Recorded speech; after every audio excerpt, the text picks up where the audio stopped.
तर जरांगे पाटील यांची 10 फेब्रुवारीपासून पुन्हा एकदा उपोषणाची घोषणा समोर आली आहे। राज्य सरकारच्या 2 भूमिकांमुळे जरांगे पाटील हे उपोषण करणार आहेत।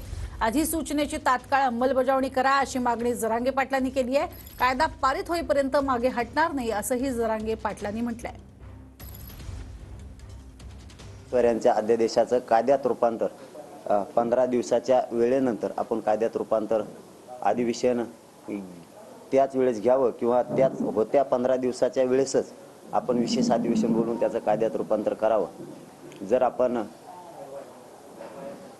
तातडीनं उद्यापासून जर त्याची अंमलबजावणी सुरू नाही केली तर 10 फेब्रुवारीला अंतरवाली इथं मी त्याची अंमलबजावणी व्हावी म्हणून कठोर आमरण उपोषण सुरू करण्याचा आज निर्णय घेतलाय।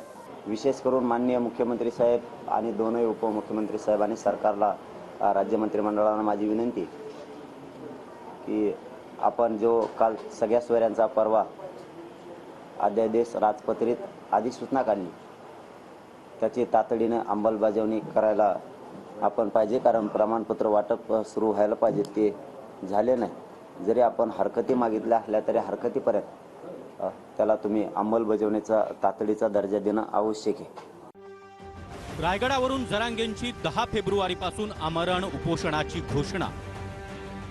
सरकार 2 भूमिका का घेत आहे? सरकारच्या 2 भूमिकांमुळे उपोषणाचा निर्णय। कायदाही तुम्हीच करताय, केंद्रातही तुम्हीच जाताय। पत्रावर दोघांच्या सह्या तर केंद्रात जाण्याची भाषा का? जरांगे यांचा सरकारला सवाल। विशेष अधिवेशन घेऊन अधिसूचनेचं कायद्यात रूपांतर करण्याची जरांगे यांची मागणी। 10 तारखेपासून सगळे सोयऱ्याच्या अधिसूचनेची अंमलबजावणी करा। 10 फेब्रुवारीच्या आत महाराष्ट्रातील दाखल गुन्हे मागे घ्या, जरांगे पाटलांची मागणी। शिंदे समिती मराठवाड्यात काम करत नाही, जरांगे यांचा आरोप। कायदा पारित झाल्याशिवाय मागे हटणार नाही, जरांगे उपोषणावर ठाम।